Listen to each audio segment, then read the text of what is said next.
नमस्कार, म अनिल जोशी, हाल साउथ कोरियादेखि। मैले चाहिँ एउटा सानो भिडियो बनाउनुको उद्देश्य चाहिँ के हो भने यो ठाउँ मेरो गृह जिल्ला गुल्मे ठ्याक्कै यहाँको भौगोलिकसँग मिल्दोजुल्दो रहेछ।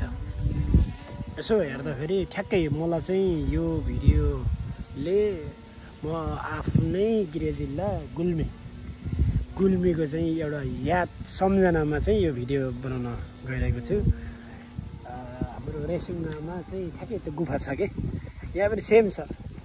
अनि तल हेर्दाखेरि पुरा बजार छ, बस्ती छ, बिचमा यो चिदी, यसलाई चाहिँ मानिलिउँ यो चिदी चौर हो, कङ्ग्रेसको पनि चिदी चौर नै छ। अब यहाँ चाहिँ एउटा ग्राउन्ड छ, ग्राउन्डमा चाहिँ सबै अब मानिसहरू आउने आफ्नो इन्जोय गर्ने ठाउँ पनि छ।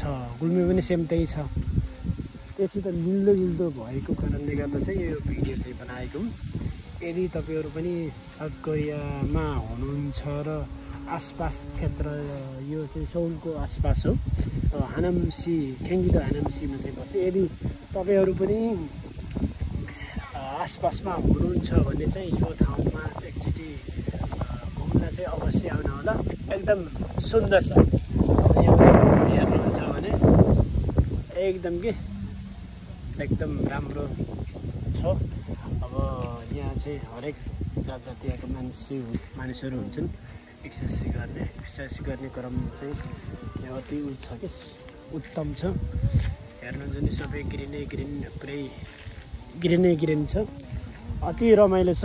यदि तपाईँहरू पनि आउन चाहनुहुन्छ भने आउनु होला, एकचोटि घुमेर साथ दिनु होला। आफ्नो मनोरञ्जन चाहिँ सेल्फ मनोरञ्जन चाहिँ लिन सक्नुहुन्छ। जस्तै मैले आज आइतबार सबैको छुट्टी, त्यसैमा मैले पनि एउटा रमाइलोको लागि आइरहेको छु। हामी यस्तै त हो नि, लाइफ भनेको यस्तै हो। लाइफलाई चाहिँ कसरी सेटिस्फाइड गर्ने भनेको युआर ओन डिसिजन चाहिँ आफैले लिनुपर्ने हुन्छ। ल, यो भिडियो चाहिँ त्यसैले बनाएको है।